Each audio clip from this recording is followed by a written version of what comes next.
pu constater, lors de mes 2 visites précédentes, l'engagement et la détermination des stagiaires et de leurs instructeurs qui prouvent en effet que nous sommes tous ici présents pour une seule et même raison, agir ensemble pour un avenir meilleur pour le Mali. Aujourd'hui, je suis particulièrement heureux.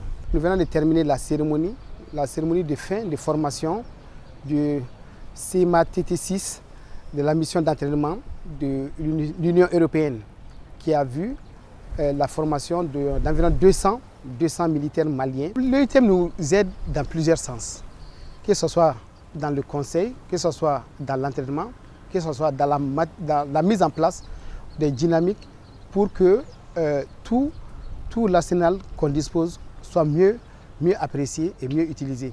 Nous agissons actuellement dans le cadre du mandat 3 de l'UITM.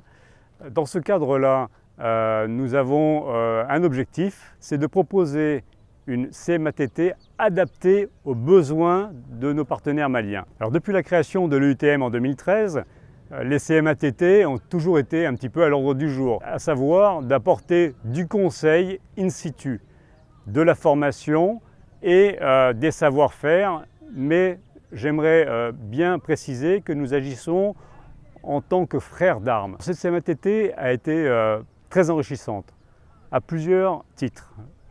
En premier, nous avons pu prendre le temps de revoir, de revisiter, de relire la doctrine malienne.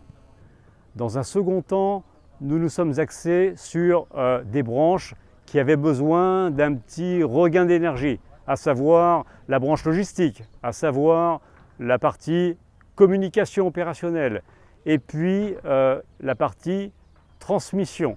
Nous avons également apporté une aide pour restructurer, revoir la partie pharmacie, la partie infirmerie. Here in Gao we are giving a training in infantry, in counter-ID and also medical. It's very interesting to leave KDC and see the other parts of Mali and to visit the areas where we have more operations ongoing. Et sur le terrain, ce qu'on a appris avec l'UTM, on est en train de pratiquer sur le terrain.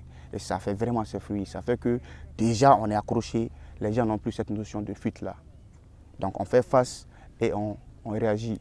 Et ça c'est à peu près après avoir suivi une formation sur un long terme avec l'UTM. J'ai vu déjà un certain changement de comportement en fait. Mais qu'est-ce qui se passe? On est tombé dans l'embuscade. Oui, on fait un halt directement, voilà ce qui se passe, les gens tombent, ils prennent des mesures de sécurité. Donc à chaque arrêt, ils savent déjà quoi faire. Et chose qui ne se faisait vraiment pas avant. Donc du coup, on leur dit de faire ça et ils le font à la minute. Déjà, ils sont conscients que c'est d'abord leur sécurité qui prévaut. Ici, on est en train de dispenser un cours, donc une formation médicale. Donc aujourd'hui, on a vu tout ce qui est protocole marche. Le deuxième jour, on va voir tout ce qui est tactique, donc tactical care under fire, donc c'est vraiment voir tout ce qui est soins en milieu de combat. Donc là, ils vont faire la tactique et également faire des soins. Donc ils vont apprendre à jongler entre les deux.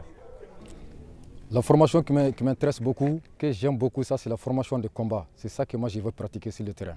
Surtout l'hygiène et le secourisme. Ça aussi c'est très intéressant. C'est très normal de faire ça. Parce que ça aussi ça fait partie du combat. Nous avons vu beaucoup de documentation de l'UITM. Nous avons eu de la formation pour nos unités.